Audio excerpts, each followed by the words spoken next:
Not exactly live from Los Angeles, it's Mr. Meatballs Takes on Life. Standing 5'7" and weighing in at just over 12 sacks of premium frozen balls, it's Mr. Meatballs himself, Jonathan Brett!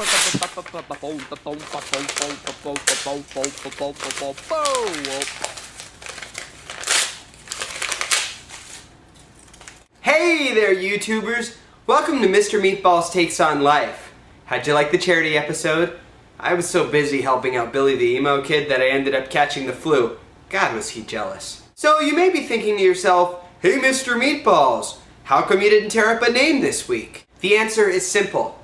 This week's theme cannot be summed up by one simple person's name.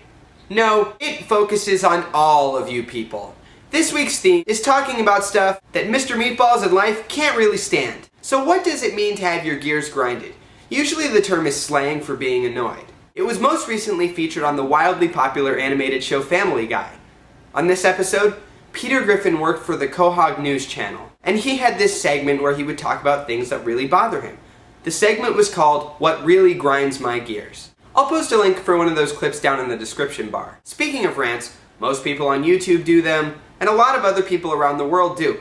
But does anyone know what a rant actually is? I decided to go in depth and find out. According to Wikipedia, the site that has much more accurate definitions than the normal dictionary, a rant is a speech or a text that does not present a calm argument. Rather, it is typically a speech or talk or a lecture on a particular idea, a person, or an institution. This, while being a great definition, was not enough for me. I needed to dig deeper. I wanted to know what the real people thought a rant was. So I went urban. That's right, I went onto the Urban Dictionary to find out a good definition of the word rant. The ugly and distorted sound of two notes an octave apart, coming from a brass instrument such as a trombone or a French horn, by accident at one time. Definition number 2. I'm sorry, this definition is way too long, so I have to read it straight from the paper. Sorry, guys.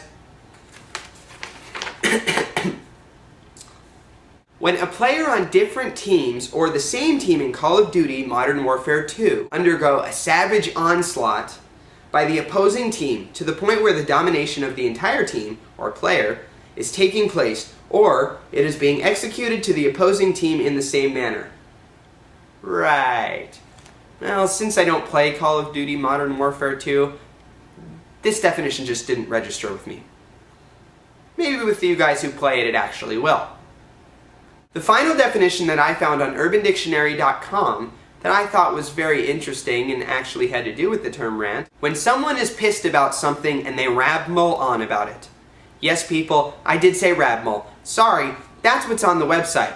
I know these Urban Dictionary definitions are very, very precise and specific, even if the words aren't correct. I do love the sentences that go along with the dictionary definition, though. Listen to this one. Marcus and Gilly are competing in ancient history exam. When Marcus found out Gilly beat him by 2 marks, he yells, "Rant!" Okay, so I'm not going to rant today about how much I hate bedbugs, or how I feel that PG-13 is not technically a horror movie because it's not scary. When it gets to R, that's when it's scary. But nonetheless, I said I wasn't going to rant about it. You're going to be getting enough of that this week in our new segment, The Great Debate, where Peter Corrigan, aka Life, and Jonathan Brett, aka Mr. Meatballs, argue for and against certain pet peeves. It's gonna be a blast. See you then! Hi, I'm Jonathan Brett, and I love my meatballs.